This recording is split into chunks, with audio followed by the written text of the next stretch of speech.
Magandang araw sa ating lahat, no? Lalong-lalo na sa ating mga kapilot teacher. Ngayon naman ay ituturo ko naman sa inyo kung paano ang pag-fill up or pag-accomplish ng ating electronic IPCRF tool for school year 2020-2021. So nakapag-download na ba kayo ng inyong mga file, yung ating Excel file ng ating 2020-2021 IPCRF? Kung wala pa, ituturo ko sa inyo ngayon kung paano ang pag-download. Okay, so hanap na tayo ng browser, no? So sa akin ay gagamitin ko si Google Chrome. Yan. So gaya nung sa ISAT, tayo ay pupunta pa rin sa bit.ly/rpmsptsd2020-2021. Yan. And again, dapat po yung gagamitin natin na account ay isang DepEd account. Ayan po. So, meron tayong COT forms, other associated tools, RPM and support materials, slide presentation, and supplemental documents. So, dito tayo sa other associated tools at EPCRF for Israel 2020-2021. Ayan. So, pwede natin i-download po itong guide, no? So, paano po gamitin yung EPCRF tool. At ito namang isa yung ating DepEd prescribed IPCRF parts 1 to 4 for school year 2020-2021. Ayan. So, right-click po natin at i-download po natin. At para po sa kalaman ng lahat, gamitin lang po natin yung prescribe po ng ating BHROT kasi naglipan na rin po yung mga software, no, na IPCRF. So gagamitin po natin yung sa BHROT po. Yan. So, meron na tayo. So pwede nating i-open ito ngayon. Yan. I-open po natin. So ang una natin gagawin ay enable po natin yung ating mga macros. Kung makikita nyo, may yellow part po dito. So, enable editing. Click po natin sa enable editing at si enable content. So, basahin po natin dito yung ating privacy notice, yung instruction, yung CET rating, at yung QET rating. No? So, ito pong form nito ay automatic na po mag-generate ng ating score. Ayan, no? So, para po sa ating mga kapilot teacher, be sure po na nasa encoding part po tayo. Again, dapat po nasa encoding part tayo. Ayan, so, ang part 1 po, no, sa ating encoding ay yung ating encoding tab. So, yung part 1 ay accomplish po natin yung field for teacher, for the division, and school. So, you have to read the instruction carefully and you have to enter the needed information by either typing or selecting the drop-down arrow.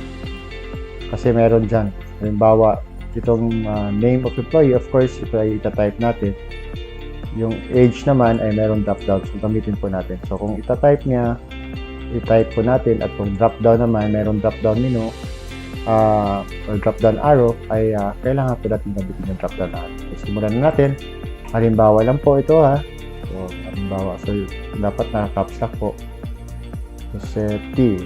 Okay, yung position Jose ay teacher 3. Yan. 1, 2, yung kanyang ito yung number, ito yung status, regular permanent. Yung age niya ay nasa 25 to 30. Male, grade level cut. Okay. So, dito po na banda, hindi pa po yan, wala pa pong nakalagay na drop-down dahil kailangan pa po nating fill upan itong nandito po na part. Okay. So, rater natin. Sino bang rater natin? Okay. So, halimbawa lang po ito. Yan. Yung position niyo po ay, for example, siya ay isang master teacher 4. Yung date of review naman po ay depende po yan sa inyong rater. No? Okay, halimbawa lamang po. Yan. So, number of years of teaching, more than 10 years. Yan, master's degree. Lagay po natin kung ano po yung master's degree natin. Ano? Yan, area of specialization. Yan dito. Kaya nasabi ko, pag may drop-down menu po, gagamitin po natin yung drop-down menu. Okay. Ayan, tagong. So, gagamitin ko sa tagong. Yan, school ID. Yung school name natin. School type ay urban. And school size is very large. Okay, so dito po sa curricular classification. So, kinder to grade 6. Pag nakalagay na po tayo sa curricular classification, automatically, yung dito ay mag-open na rin po. Okay. So, say for example, sa mga higher grade, first pipili kayo ng ano ba yung subject na yung may marami kayong tinuturuan subject, yung majority na subject. Yan. So, tapos na po tayo sa ating part 1, no? Yung ating data, no? Sa ating sarili, sa ating division at ng ating school. Ngayon naman ay mag-a-accomplish na tayo sa ating part 1. Yan. First, ang gagawin natin is we have to select the subject or discipline related to your subject for the COT. So, ano yung subject na by the way, no? Sa mga nagtatanong, sabi, sir, paano po ba yung ating mga highly proficient teachers? So, dito po sa position, once po na yung position mo ay, say for example, para sa ating mga master teacher, pag i-click po natin yung master teacher 1, automatically po mag-change po yung color niya. Ibig sabihin, itong form nito ay para na po sa ating mga highly proficient teachers o yung ating mga master teachers. Okay? Yan. So, balik ko lang. Kasi naman, no, majority ay mga teacher. Okay. Ayan. So, mga proficient teachers. So, by the way, yung ating COT ngayon ay dalawa lang po, no? So, COT1 and COT2. Hindi pa po na-open yung COT2 dahil yung COT1 ay hindi pa po natapos na sila pa. So, sila po natin. So, COT1. So, ano po yung ano ba yung subject, no? Na nag-demo ka o ginamit mo sa COT1. Ayan. And then, of course, dapat kasama natin or nasa tabi natin yung ating COT form. So, ano ba yung rating natin? 7, dito 7, 7. Yan. So, kailan pa kayo obserbahan? So, lalagay natin dito. So, halimbawa, noong January. Yan. So, tapos na. Pwede natin i-lock si COT1. So, maglalagay lang tayo ng password na may minimum of 6 characters na password. Dapat hindi niyo makalimutan dahil later on, kung meron po nagkamali kayo sa pag-encode ng inyong rating, ay maaari nyo pa i-change. Ayan. So, na-lock na po natin. Then, mag-open na po si COT2. Ayan. So, meron din tayo ditong drop-down na no second CO with valid reason. At meron naman tayong no second CO without valid reason. Okay, so, tandaan po na yung ating COT2, no, ay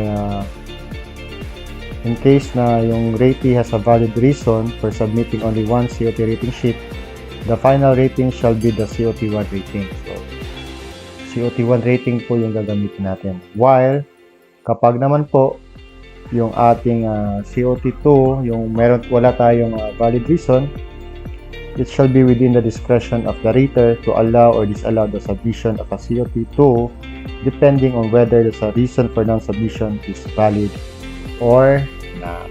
Yan po. No? So, klaro-klaro po yan. Nasa guidelines po, no, ng ating IPCRF. Yung paano po gamitin yung ating IPCRF.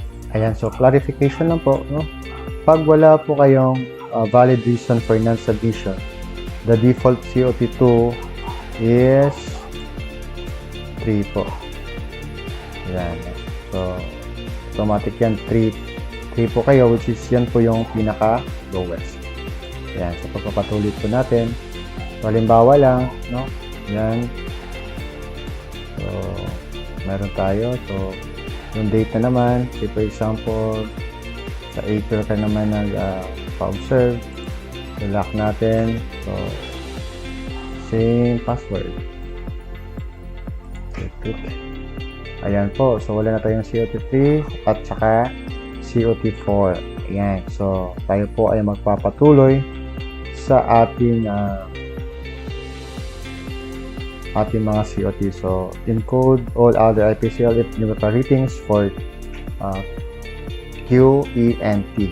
Ayan. So, quality, efficiency, and the timeliness.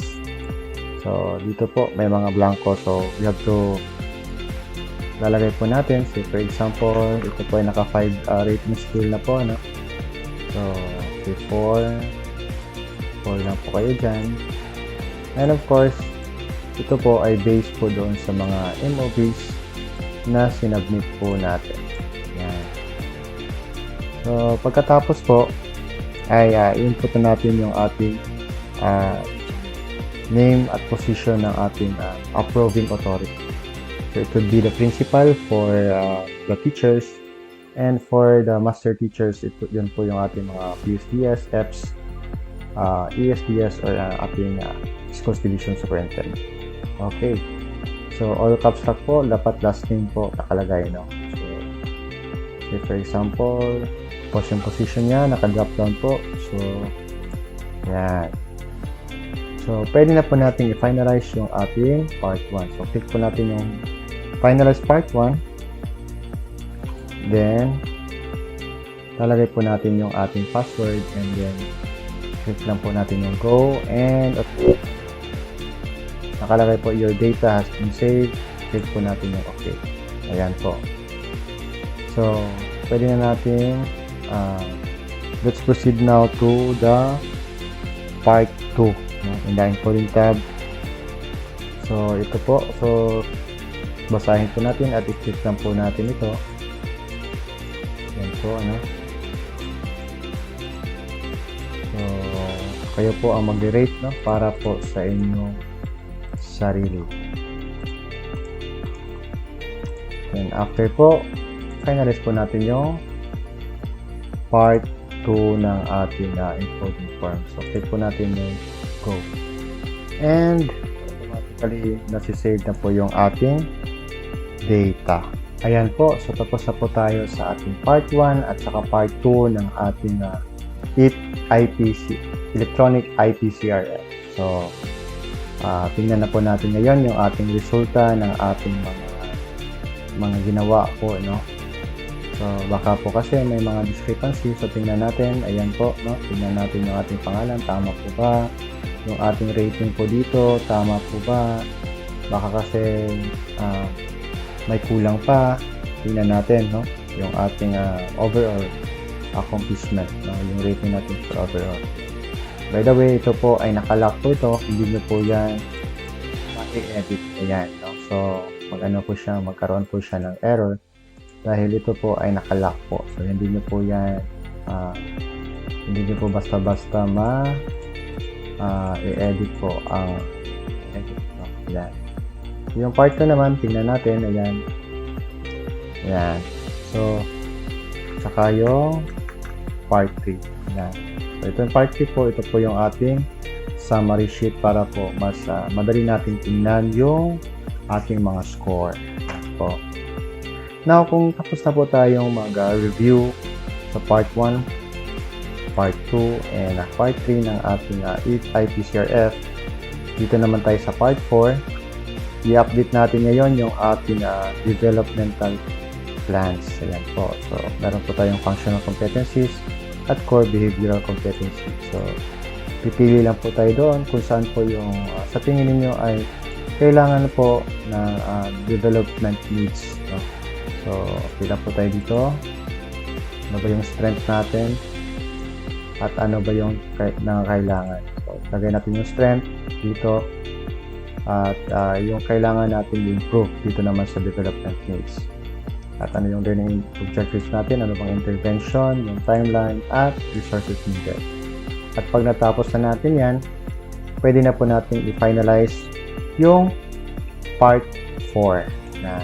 So, again, magre-require siya ng password. So, para hindi po tayo malito, isang password lang po yung ating gagawin. Okay, ayan po. So, finalize na po. Ngayon ay maaari na natin i-print yung ating yung ating eIPCRF. So, but before that, be sure po na yung ating device is connected po sa ating printer. No? So, the teacher must ensure that his or her computer is connected to the printer using the file and print option in MS Excel. So, he or she must print all the pages of this form, complete all required signatures, and submit to the personal division of the school to be attached to his or 201 file. And of course, ito po yung gagamitin natin sa ating, di ba? Ito yung ginagamit sa ating PBB ko, no? Ginagamit ko sa ating performance-based bonus. Ayan, so say for example, nakapag-submit na po tayo. So, pwede tayong mag-file, no? Save natin ito according doon sa file format. So, format po nito ay ayan po, tapos anong level? So, elementary for LM for elementary dash teacher surname. So, for example, Rizal Jose P. Yan, so save na po. So, ngayon po ay pwede na po natin itong i-send po doon sa ating mga naka-assign po, no? Dahil ito po ay yung ating soft copy po ng ating IPCRF electronic form will be consolidated sa ating school-wide, no? Karoon tayo ng school-wide consolidation. So, ganun po kadali ang accomplish ng ating eIPCRF for school year 2020-2021. So, maraming salamat at kung nagustuhan niyo po yung ating presentasyon, yung ating instructional video, ay pwede po kayong mag-like, mag-share at mag-subscribe dito para po sa mga future natin mga instructional video. Maraming salamat!